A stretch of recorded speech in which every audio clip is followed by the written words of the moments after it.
It's been a minute. It's been months. Things got weird. I missed you, man. Yeah, seriously. It's been a little while. The last time we recorded in this room together was probably December. With Hannah Miller. With Hannah Miller for her year-end wrap-up thingy. Yes, and that was a great time. That was a good time. And before that, it was in the fall that you and I got together to talk post-mill stuff. Yes, and that's what we're doing today. Yes, been looking forward to it. Yes, but first, who are you? I'm Cory. I host the Cory Truax Show, which used to be on terrestrial radio. You kids don't know about that stuff. But it's now just a podcast, wherever you find podcasts, Cory Truax Show. I also get to be one of the elders and pastors of Riverview Baptist Church. I love that place. It's awesome. And we meet 10:30 at Sunday mornings. And you, sir, are? I am Cody Fields. I own Westminster Effects. Go buy stuff for your guitar at westminstereffects.com. Yes. I'm also a deacon here where we're recording at Resurrection Church in Greer, South Carolina. So we started this, a couple years ago? Yeah, when you came to the conclusion that your eschatology of post-mill, a little before me. Yes. And then I also came along to, for the first time in my life, in my late 30s, hearing the term theonomy and being persuaded by it. Yes. Being persuaded by them. And then I think what you and I have wrestled through mostly is I don't like our kinfolk. But I love the ideas. Right. And then wanting to figure out, well, how do we build? Right. And these cool ideas that I just came to. And I'm going to affirm some of that today.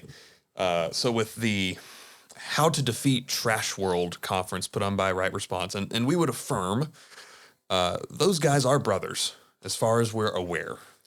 Yeah, the closer they get to Cory Mahler, the more I do question. The more questions you're going to have. Yes, of course. But otherwise, and beyond that, sure. Yeah. Right. Guys like Joel Webbin, Stephen Wolf, et cetera, et cetera, et cetera. Yeah. So what we're not doing here is anathematizing. We're not calling them heretics or anything like that. I'm just when you have Calvin Robinson in your conference, I mean, that does raise questions because he's Catholic, just straight up. There's maybe for another time. That's one of the things that, and if it is for another time, just push on past this. I wonder about our standards for degrees of separation. Right. Because, for example, I know this is true. If Gospel Coalition said, Andy Stanley, you should come talk at Gospel Coalition. Right. I think there'd be some rancor. Right. I think we'd have some problems with that. But when some other group says, hey, this Catholic dude, or these people that seem to be very, let's go with influenced by ethnically obsessed people, it just seems to be like, we're trying to defeat Trash World. Yeah. To Calvin Robinson's defense, I think he is closer to us in many, many, many ways. And I'm not saying in every way. He's closer to us than we are to Andy Stanley. Theologically, or I think this is a key distinction, is he theologically closer to us, or is he co-belligerent closer to us? I think probably both. Is he theologically? Because when you have that old Catholic, and I think that's what he is more of an old Catholic, Anglo-Catholic, he's not specifically Roman Catholic, right? Right. And that does make a difference. Sure so does. in terms of fleshing out Trinitarian theology and eschatology, all kinds of stuff like that, and particularly human sexuality, he's definitely closer to us. Okay. All right. And also to his credit, I had a couple back and forths with him on X several months ago. Okay. And for the most part, there were a couple times when we got snarky with each other. For the most part, that's Twitter. Yeah, that's the internet in general. But there were times when he was actually pretty gracious toward me. So that's helpful. Yeah. There's almost like a soft answer turns away wrath sometimes. How about that? That's helpful. Who would have thought? Speaking of. Yes. Speaking of soft answers. So this was handed out. I'm not going to mention the X account that this is associated with, but this particular flyer was handed out, I assume, as a sponsorship kind of thing. Okay.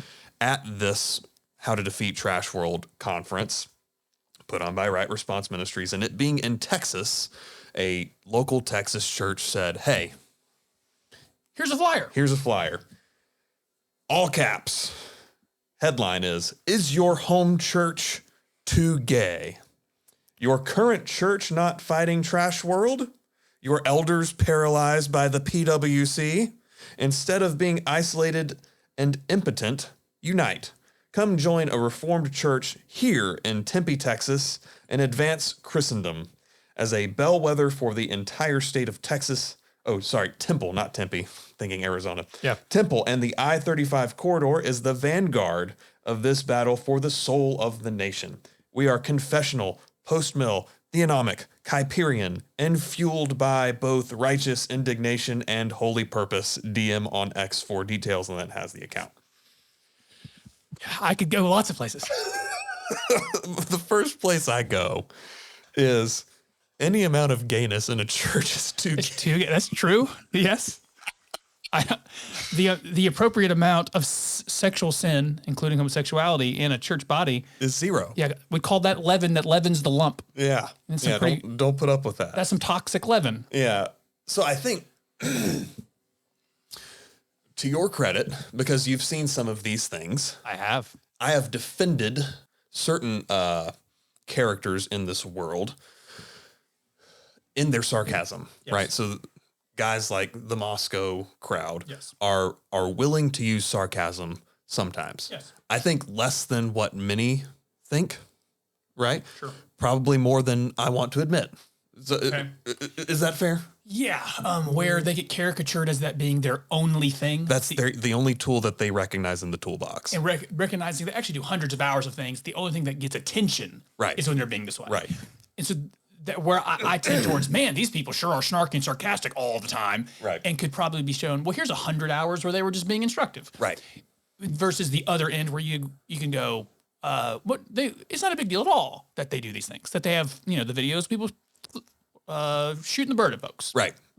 Which I personally didn't have a problem with. I know. Yeah. So anyway, I think this, to your credit, this is these guys seeing the Moscow crowd and saying that is the only tool in the toolbox that I care about ever. Yes.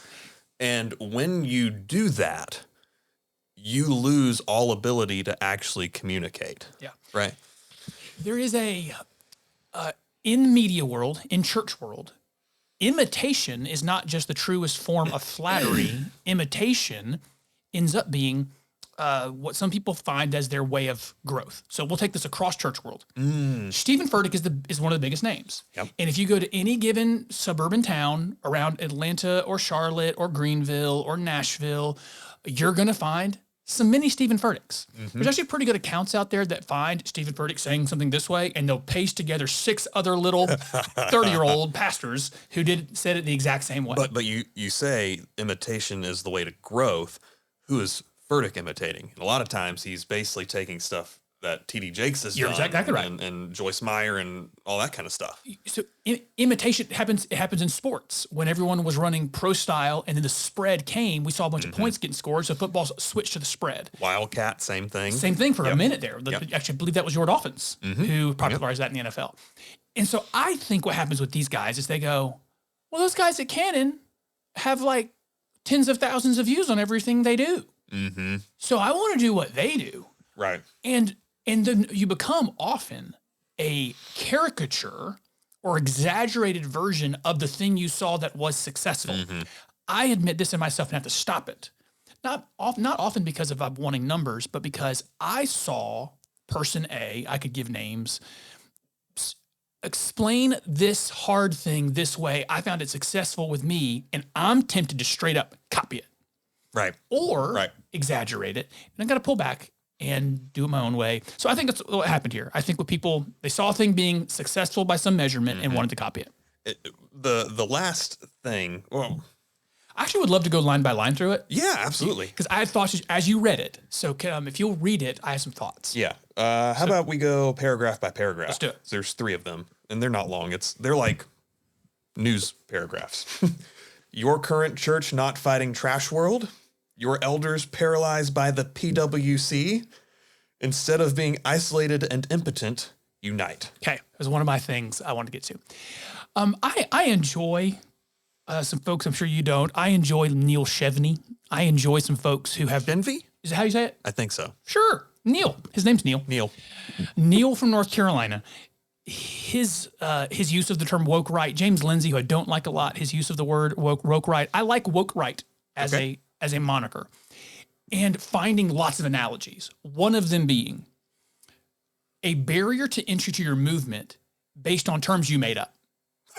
So the PWC, I happen to know, I'm annoyed by the post-war consensus people, but that PWC is a lot like POC and left woke. What's a POC? I don't know. You're saying person of color. I don't know that. I'm not part of your group. Yeah. And you say PWC here is post-war consensus, and I could go on and on.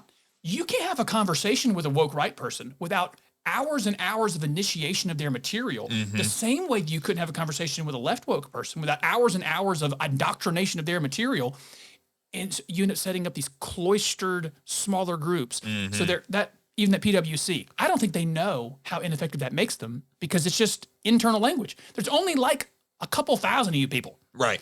And particularly like, it depends on how you define PWC anyway, right? Because if the post-war consensus, and you could also use, if I'm going to talk about this thing, I'm going to say specifically the post-war liberal consensus. Okay. Which, if you play out the tape, I think the most clear example we got is nation building in Iraq.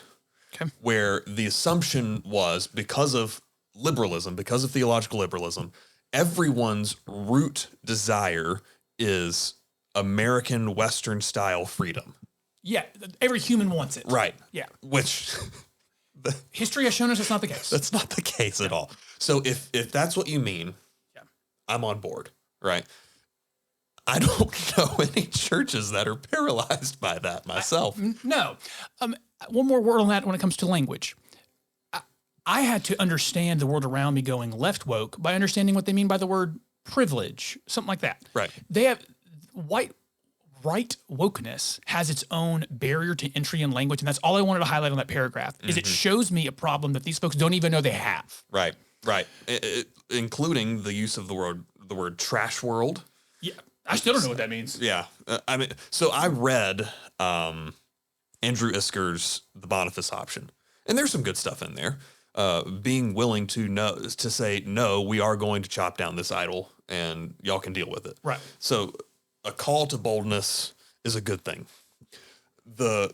Where it goes overboard is, I think, the seed oil type of stuff. Yeah. But trash world being basically a term for, you see all of the gunk in the culture, transgenderism, homosexuality, the rampant materialism, et cetera, et cetera, et cetera. That would be all lumped in as trash world.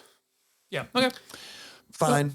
They're the ones making up the terms. They get to come up with their definitions. But leading with that in a church flyer, even if it's being handed out at this particular conference, you're still kneecapping yourself. Yeah, you're limiting your audience. Yeah. What's that next paragraph? Because there was a couple things you said I thought of along the way. Okay, second paragraph.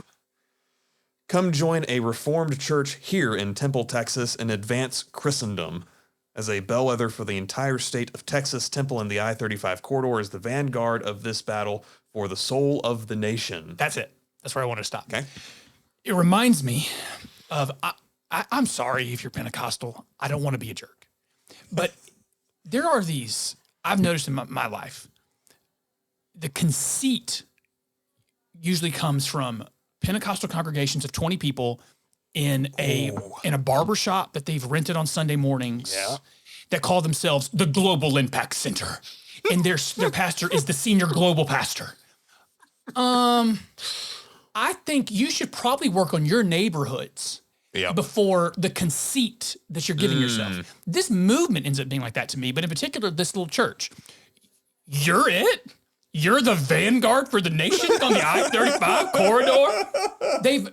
A lot of these guys, you have greatly overestimated your impact. I thought about this today because I listened to a podcast called Intelligence Squared U.S. Debates. NPR sponsors it. Okay. Had a cool interview today by the guy who started it. It's Oxford-style debates. They were talking about some of their debates that had, they're this modest little 4.5 million downloads. And then I thought how humble this fairly secular Jew was being about their 4 million downloads and how they wish it could make a bigger impact on the state of discourse. And then work on over to woke rightism. You have 100,000 people that care about you or less, and you guys think you are just killing it right. and impacting the globe. You're not. Yeah. Pull back the conceit a little. If they had, maybe this is the editor in me coming out. Yeah. If you take the first sentence of that paragraph and make that the end of it, come join a Reformed church here in Temple, Texas, and advance Christendom. Maybe you tack on for the glory of God and the joy of his people, something like that. Awesome. Like, fantastic. Yes. Like, I am for advancing Christendom. Absolutely. And even we're going to agree with a lot of these guys, a lot of their ideas of what that looks like. It's going to look like strong families. It's going to look like family worship. It's going to look like discipling the nations, etc. Yes. Right? And we're going to agree with a good chunk of that, maybe even 95%. If you ended it there, we're good. I'm on board. Fantastic. Yeah. And obviously we wish this church and their efforts well. We don't want them to just like... Assuming they're Orthodox and not being crazy? Right. And that's where the final sentence comes in. All right. This is okay. We are confessional, post-mill, theonomic, Kuyperian. Okay. So... Abraham Kuyper? Yes. Okay. So we are too. Yeah. We are confessional, we are post-mill, we are theonomic, and we are Kuyperian. So we would agree with all of those, but that's another one of those things, particularly when you get to theonomic and Kuyperian, that comes with a bunch of loaded language. Sure does. And it comes with a bunch of, you have to know a lot of the players in a weird online world to even get there, but also... to even know what they're talking about, you have to have done hours of research. I can barely define Kuyperianism right now. I got you on post-mill and theonomic, and I am deep into this world. Right. So Kuyperianism, modeled by Abraham Kuyper. Not Norwegian. He was Swedish? Netherlands, okay. So he was a pastor who became the prime minister of the Netherlands. Right, I recall that. And he advocated, and I think... this is scriptural as well, is that God has instituted 3 basic forms of government, being the family, the church, and the state, or the civil authority. Yep. He has given them each roles, and they don't overlap. Amen. And so the family, strong families make up strong churches. Strong families also make up strong societies. And the church's job is to disciple. The family's job is to provide for welfare, education, stuff like that. And then the state's job is to punish the evildoer. Yep. Those are all biblical categories. Yeah, all biblical categories. I think I have, to finish that flyer, I have this thought that goes into our post-mill project being effective. If we are saying together, man, I sure hope post-mill ideas and theonomic ideas can be successful. And if they are, they might defeat trash world, whatever that is. Yep. Then one of the things I just learned from that flyer is I don't want to be a copycat and be outlandish just to get attention with, is your church too gay? I also don't want to use language that no one but the in-crowd already knows. Yep. I might want to be more compelling than that. Mm-hmm. And also, I cannot tell you how much humility is compelling in church world.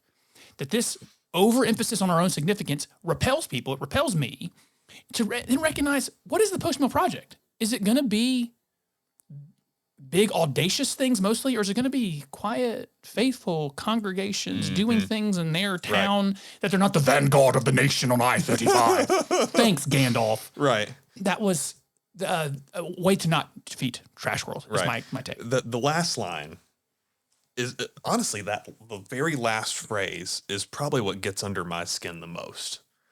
And fueled by both righteous indignation and holy purpose. Yeah, I'm not a fan. Like if you are using as fuel piss and vinegar, that only gets you so far. Yeah. Yes, holy purpose. That's, I'm on board with that. I'm on board with having righteous indignation, but that can't be your fuel. We're in John 6 right now at our church, and John 6 is the bread chapter. He is the bread of life. Yeah. John, 4 with the Samaritan woman at the well. Right. And his disciples say, hey, you need to eat. And he says, my food is to do the will of the Father. Yeah. And so I think of bike rides, since I have a screw loose. When you're on a longer bike ride, you have to bring fuel with you. You can't do 40, 50 miles and not eat anything. Right. And so I have these little energy packets of maltodextrin and whatever called goo. They're very common. GU, yeah. And if I don't have them, I'm going to feel like I'm about to pass out. Your cramps are going to start coming up. Oh, yeah. Your body will break down. Yeah. So what I fuel myself with is going to lead to greater performance. And on top of that, if I eat, like my dad likes to bring packs of peanut butter crackers. If I do that, I'm going to be gassy the rest of the day. But if I bring goo, I'm good. And it's a good illustration. You also don't bring cookies and tacos. Right. Because it's not going to give you the fuel you need. I did bring a bag of bacon one time, and that did work. That's protein and sodium. And the sodium was protein and protein was clutch. Yeah. Yeah. But if your fuel is, I'm angry, well, which seems to be the fuel for a lot of these folks. Right. Well, it burns out pretty quickly. It's also repulsive. And that's not to say that there aren't things to be angry about. Sure. There's plenty to be angry about. Of course. But I just got done with a book on the Challenger explosion. If that is in your rocket trying to get you into space, it doesn't get off the launch pad. Doesn't work. Which makes me come to a point that I came in with today. Let's just take that question, even though I don't even really like giving credence to a lot of the paradigms these people give me, like defeating Trash World. But fine, let's grant it credence for now. Well, how would I defeat Trash World? I came to a conclusion with all the piss and vinegar, as you say, with this era of belligerence that seems to be in this movement. And I came to this conclusion now, almost 40 years old. When I was young, I was living in the beginnings of postmodernism. And all of my apologists that were training me to make intellectual appeals. Right. Saying, well, when people say there are no absolutes, there's no absolute right and wrong, well, you just tell them, well, that's an absolute statement. It's a self-defeating statement. There can't absolutely be no absolutes. And let's work on the intellect. And then Christians went to the trash world of postmodernism and tried to convince it intellectually not to do what its flesh wanted. Right. Now we're 20 years later, because I was doing a lot of that training in my teen years, in my early 20s. 20 years later, postmodernism came, destroyed everything, and left. Yep. And now there's no intellectual appeal. It is piss and vinegar. And so a world that's already pretty broken and destroyed, its families are destroyed, its systems are destroyed, it's looking for something, might want an intellectual appeal where you come and say, here's some stuff you may not know about what the law of God says and how it might rebuild something. Right. And I want to help build you because you're already destroyed. And maybe the more effective thing would have been 20 years ago when the flesh was ruling and the mind was turned off, is that you try to shock the flesh into doing something. So now we seem to be all prophets all the time, no priests. And we were back then priests with no prophets. And I think our missiology was exactly wrong. Yeah. Yes. Maybe. There's so much there. How much wisdom do I have? Probably not a ton. That is a recent finding I came to that I think the strategy's got all mixed. And I think you're right, because Paul refers to the proclamation of the gospel as foolishness. It's that Greek word is where we get our word for moron. Yes. You're a moron for doing that because you're preaching to spiritual zombies. They don't want anything to do with what you're giving them, and it is only God's work that can actually do anything. Yeah. So appealing simply to the intellect, not to the affections, not to the actual message, the gospel message not being Jesus died for you. It's not God loves you and has a wonderful plan for your life. If you look through the book of Acts, the repeated proclamation is Christ is Lord, deal with it. Yeah. And then you just let the chips fall wherever they may. And if you just lead with that, there you go. I wonder, with this belligerence, like everything is belligerent now. Our politics, and honestly, our politics have been more belligerent than we want to give them credit for a couple of centuries. Yeah. Like, we haven't had anybody beaten with a cane on the House floor recently. Sumner was. Right. Yeah. So there is that. We also haven't shot each other in a civil war in a while. However, everything is fueled by belligerence. You don't have a Reagan-esque, hope-filled message right now. It's, we need to stop being ripped off. We need to stick it to our enemies, et cetera, et cetera. There's also, and I'm wondering, what's fueling what in this belligerence? Is it we're taking cues from our politicians and their belligerence? Are the politicians simply taking cues from the people and their belligerence? Or is it something underneath all of it where we realize postmodernism left us with a big nothing burger and we're angry about it? I think it's that last one. I think there were some promises postmodernism and technologicalism made when the internet came along. We were sold, I was sold, it's all good from here. Right. You're going to have such ease and important here, pleasures, ease and pleasures. Yep. That you're going to be happy no matter else what happens. And our lives are easier than ever. And we have more access to pleasure than you could ever ask for. Yep. And our families fell apart. And so the ease and the pleasure aren't helping what I thought. And we still have ease and pleasure, but it's still not helping my situation to get ahead financially, even though my life is easy and pleasurable. Or we'll go families, finance. I feel utterly unconnected and no community. I can't get married because the dating pool is destroyed because women don't know how to be women and men don't know how to be men. So, and on top of that, you can only meet people online now. Yes. So I think there's a unfulfilled promises. I mean, there may not be a harder thing in a relationship is an unmet expectation. And particularly I find when people don't speak out about their expectations, they can't get them met. But expectations were given to us by postmodernism. The internet and the inventions they gave us were going to make the world great no matter what happens in your personal life. You're going to be an atomized individual in need of nothing. And then we all got this cool stuff. And I'm miserable and I'm empty, which is in part what I'm trying to say here is I see all the stories that you do, that more young men are coming to church than ever. I've seen that in our little church in Riverview. Britain has just put out the Daily Mail in Britain has put out a story about this. And what I find is there's a group of guys that are pastors who are ready to say to these young men all the things they should be mad about. Now I want to say, gentlemen, they came in mad. They came in empty. They know they're mad. They know it's about sexuality. They know it's about feminism. They know it's about not being able to get ahead economically. You ain't got to rile them up some more. You could actually just give them some comfort and encouragement and training. Right. You don't have to rile them up some more. It's the role of the church at this point becoming refine that. Yeah. Right. You found an enemy. Cool. So did Andrew Tate. Yeah. Let's fight it properly. Yeah, all education is soulcraft, if we're honest about it. All education is indoctrination. So craft their souls into what they should be as men. And there may be things to be angry about even down the road, right? Sure. Like if the women are still so stuck up that even while they're overweight, they demand a guy with a six pack. Yes. Those are fun videos on the internet. Yeah. The comments are, but you just can't start there, and that can't be what keeps you going. So give them duty. Men respond to duty. Amen. Here are your responsibilities as a Christian man, single or married. Single or married with no kids, married with kids, et cetera, et cetera, et cetera. Yeah. Here's what we expect of you.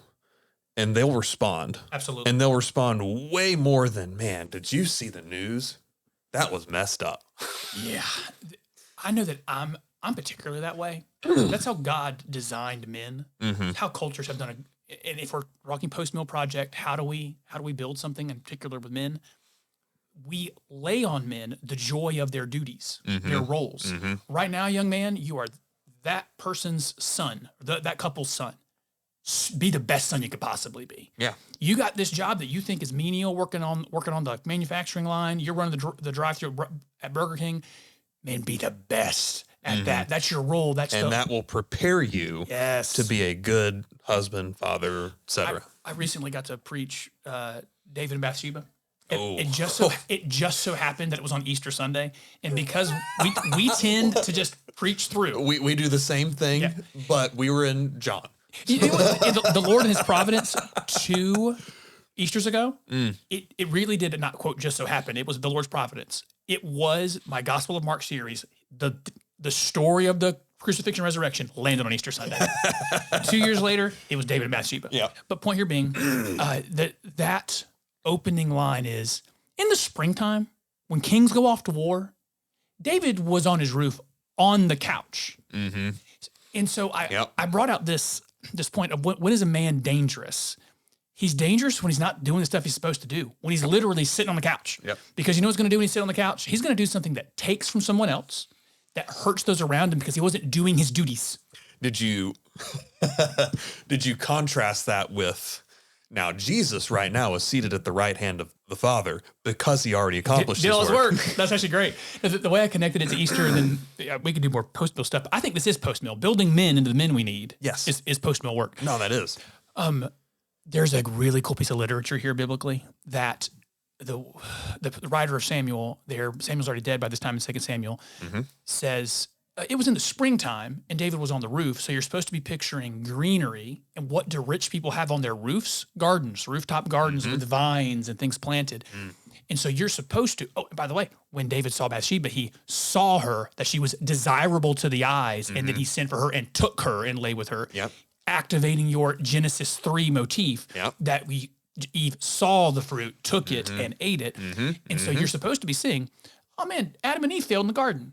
David failed in his garden up on the roof. Is anyone ever going to pass a test in the garden? Yep. And we take it to Easter. Yep. Garden of Gethsemane. Good. It gets passed. Fantastic. I did, now that thinking about the how to defeat trash world thing, it made me think of one more topic. And if it's not apropos or useful, tell me so. Go for it. Using that as the paradigm, how to defeat trash world, and related to a flyer that says, is your church too gay? I really want our people to be effective. And I found what Tom Askell did with his, here's a group of Twitter guys that I think they're kind of gay. Malakoi boys was very unhelpful. And for a 70-year-old man, I wanted to say, how old are you? Like, grow up some. Yeah. And so I would welcome your take that I don't think that's effective on how to defeat trash world. His initial, and I don't remember all the players. It was Mike Cosper to start. Okay. Mike Cosper from the Mars Hill podcast. Christianity Today. Yeah. Or as John Cooper likes to call them, Christianity Yesterday. Yeah, for real. Because goodness, it's gone off the rails. Yeah, and you know Jesus wasn't nailed to a cross. How did you publish that? And this should show us who Russell Moore has really been all along. It makes me wonder, like, did you actually see it, or are you that biblically illiterate? I mean, you came out of Southern. You're supposed to know a whole lot of Bible. But anyway, it started with Mike Cosper. Okay, so this was several months ago at this point, which is like 15 years ago in internet years. So I'm having to delve deep into the data banks. Right. As far as I recall, I didn't have a problem with the initial salvo of, all right, Mike Cosper, I'm just going to call you gay. We agree to disagree. And that's fine. I don't like it. And that's fine. I do have who defined someone being a gentleman as someone who never insults someone on accident. Okay. Yeah, that's funny. And so I have room for insulting people. I do have room for limited name calling. Tom Askell doesn't do that particularly regularly. Like, that's not his shtick. It's not. And so it was out of character for him to do this. Right. And so the initial salvo of, I'm just going to call you gay, I don't have a problem with that. Okay. When he kept digging, came up with a list. I think he got high on his own supply a little bit. I agree. And so, all right, I'm just going to keep adding people. That was a little much. That was too far. And not on his own supply. I am telling you, we copycat like crazy. And when you see, well, how do these guys get so much attention on the internet? Oh, they're belligerent and call people gay. Well, I want attention on the internet. So calling people gay is how I'm probably going to do that. But sometimes that's appropriate. Yeah, I would love maybe using more precise words. Like I said this on our show recently. I feel like some guys get stuck. I don't disagree. Call him effeminate if you want to. Yeah. Mike Cosper, he is effeminate. Right. Even his voice is a little effeminate. He's got that little lisp. It's a little bit of a lisp that I don't know if it's actually like physical, but he has an effeminacy to him. Right. If you wanted to say, hey, gentlemen, work on your presentation of masculinity, but just, these are the gay ones. Right? when your whole life has not been like that. High school doesn't behave that way. Right. He's very dignified. Right. And out of nowhere, for one day, I think because the internet does things to people, he acted like a child. But I think his general air of dignity, and have I told you this? I briefly met him at G3 several years ago, and he was so unassuming that it wasn't until after he walked away I was like, that was Tom Askell. What an awesome quality to have. Right, because he just walked up, hey, I'm Tom. Yeah. Here's a modern English copy of the 1689, which I still have. Yeah. Not on my coffee table anymore because my 90-pound puppy will chew it up. It's a puppy. Yeah. But I think because his default is dignified, that if you're going to call Mike Cosper Malakoi, that's going to have some punch to it. Yeah, yeah. Because he wasn't one of the glowing-eyed anonymous accounts who call everyone gay. Yes, I appreciate that. Right. So because he's not always and all the time with everyone, calling everyone gay, like I think we could call Cory Mahler gay. I think that's fair. Yeah, he's something. Yeah. Like I wouldn't hesitate to call that guy gay because of how he acts, because he does act femininely and he throws stuff around like that all the time. So he needs to have that thrown at him. Okay. Maybe Mike Cosper did. I wouldn't make the list. I wouldn't even mind rebuking Cosper. I think I said on a show recently, I think some guys get caught in a time warp that what it meant to be a man was how I behaved when I was 17 in the locker room. Oh, yeah. Like, I've been in locker rooms, even post high school. I played basketball almost every Sunday with the only white guy in the gym, and I'd be in locker room settings. Like, I don't like this. Whatever this is, whatever this quote manliness is, this is not my type of manliness. Not that kind of thing. And they get caught there and decide, well, the way I was when I was 17, I call people gay. So that's the way to be a man. Right. Well, I kind of argue there might be a better way. Right. To do masculinity. I would completely agree with that. Just the caveat of I have room for insults. This thought has now brought me more thoughts I've had over the last couple months that I've not been able to share with you. Yes. In this post-mill world, because I want a church that's more thoroughly theologically post-mill, that sees they don't see stories of Pakistan attacking India, and the first thing that happens is they go to Revelation or Matthew 20, or Matthew 18, and talk about rumors of wars and how everything's. I want a post-mill world that's optimistic in nature, people that love the law of God and want to see it, and I want all that. And so I think about effectiveness, and find myself with, as I've told you, the other people who agree with me, I don't like them mostly, and I don't find them effective, and don't like to do things with them. And I came to a conclusion recently. That's it. Ideology versus temperament. Yep. I am ideologically post-mill theonomy. I am temperamentally millennial something else.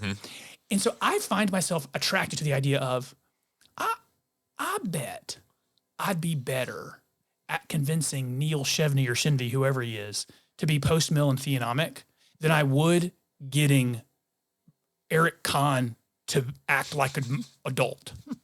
I bet I would be better at getting Mike Cosper to be more masculine because temperamentally he can be spoken to. Right. And these guys, I don't think I can talk to you. Well, guys like Eric Kahn, like, don't get me started. But let me throw this at you. I've been chewing on this thought a couple of weeks. And I don't remember if it was Joe Rigney on a podcast or Joe Rigney in his book, The Sin of Empathy. Or on your podcast, talking about the sin of empathy. It wasn't on my podcast. I know that for sure. But he had a line of, yes, there are going to be people in Christendom that we don't get along with or don't particularly love their temperaments, whether it's, our disagreements with certain Pentecostals and their mindsets and their flamboyance, or post-mill guys who call people gay too often or whatever.